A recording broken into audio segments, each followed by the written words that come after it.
This video falls under fair use. Fair use allows commentary, criticism, and reactions.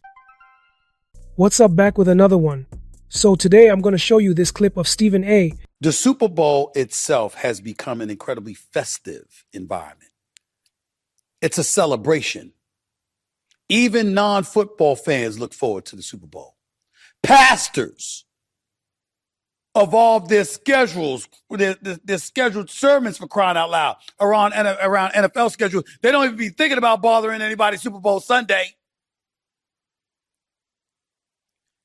And considering the popularity of the National Football League, that's what the president's going to do. You can't shove all of that aside for a day. You're going to sit up there and threaten the rain on the NFL's parade. You know there's got to be an angle to this. I'm going to say it. I don't know about anybody else. I'm going to say this BS. Seriously. Super Bowl Sunday, where everybody and their mother is going to be in front of their television sets at sports bars and beyond. Certainly at the Super Bowl location, you're going to deploy ICE agents. By the way, it's going to be in California, who's already sued the Trump administration for ICE agents being there, for the National Guard being there, for the U.S. Marines being deployed there, supposedly to protect federal property. You got Gavin Newsom, the governor of California, basically passing laws so ICE agents can be exposed. Now, I'm not somebody here that's looking at people who are doing their jobs. And if you're an ICE agent, you have a job to do. And if you've been given instructions to locate illegal migrants entering this country and stuff like that, I understand.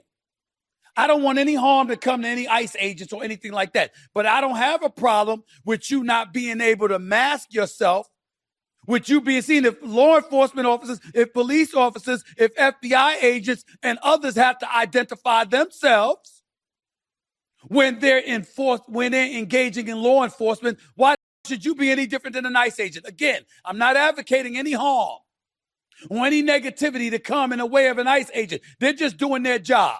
They're just following orders. But I do believe that Gavin Newsom is right when he says you shouldn't be allowed to mask yourself and walk around with the ability to not identify yourself while arresting people and taking them into custody. No, you got a right to know who the hell is taking you. I definitely agree with that. But having said all of that, this ain't about the Department of Homeland Security. This ain't about ICE. If this happens, this is about Donald Trump. This is about Donald Trump.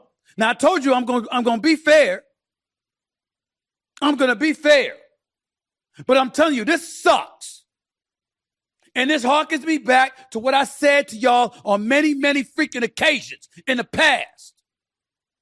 I get sick and tired of the president walking around like when it comes to the National Football League, there are not ulterior motives. I'm going to remind everybody of what I've said on many occasions on national television. In 2014, Donald Trump, before he ran for the president, called yours truly. He called me. Because Donald Trump wanted to acquire ownership of the Buffalo Bills, who was on the market, and the price tag was about $1.4 billion. At that time, according to my sources in the National Football League, Donald Trump had $1.1 billion. He was about $300 million short. He wanted ownership of the team. And he said to yours truly, Stephen A. Smith, talking about NFL owners, its board of governors, essentially. If those MFers get in my way and prevent me from acquiring ownership of this team, I'm going to get them all back. I'm going to run for president. And sure enough, more than a year later, it's exactly what he did, coming down those escalators.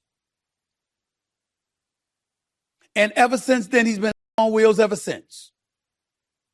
Colin Kaepernick's situation comes up, fine. He's going to politicize it hijacks the narrative and turns it into an issue about patriotism. Owners locking arms and taking a knee. When he talked about firing all of their asses, then the NFL league owners being offended by it. Even Jerry Jones took a knee on the football field. Donald Trump still kept coming. You know, people have their thoughts about the Epstein files.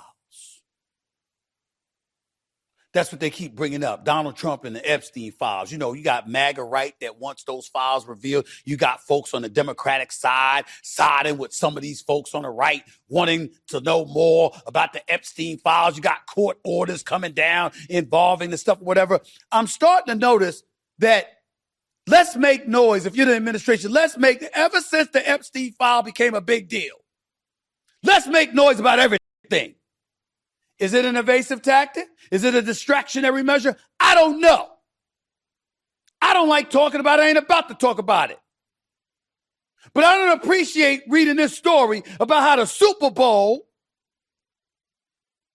may basically be infiltrated. How is America supposed to enjoy the Super Bowl? That's the number one event in this country.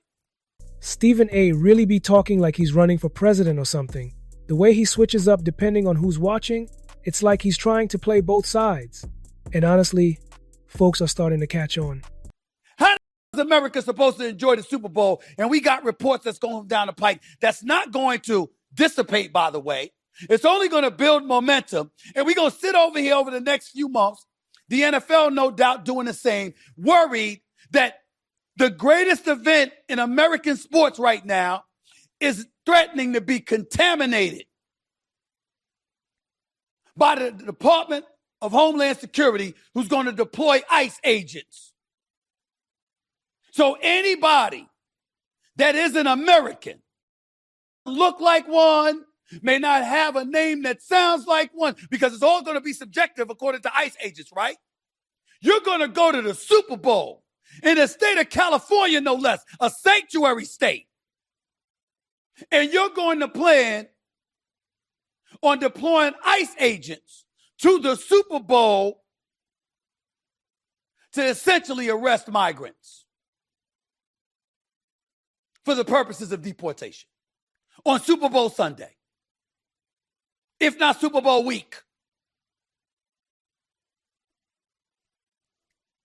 This is low.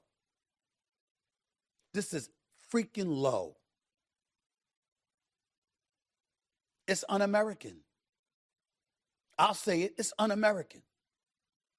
There's a time and a place for everything.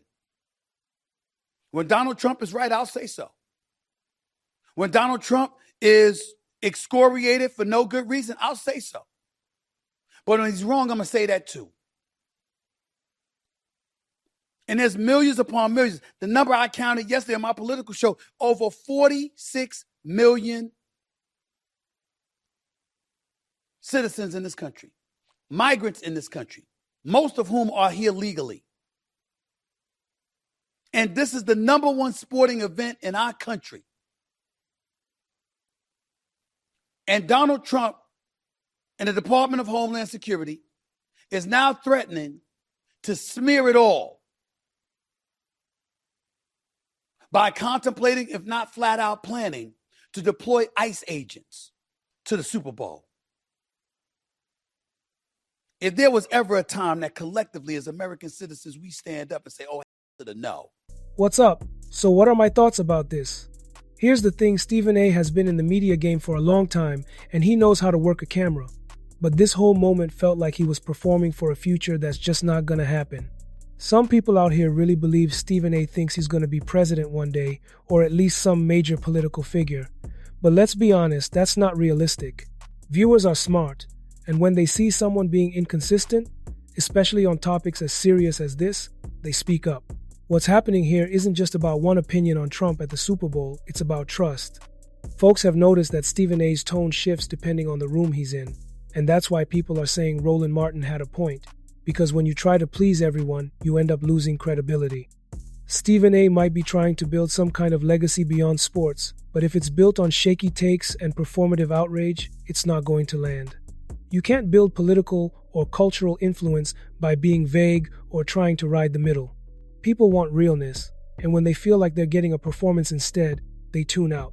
Stephen A is talented, no doubt, but this kind of approach just doesn't connect the way he might think. Okay, so drop a comment, smash that like button, and make sure you subscribe for more videos like this, and I'll see you in the next video.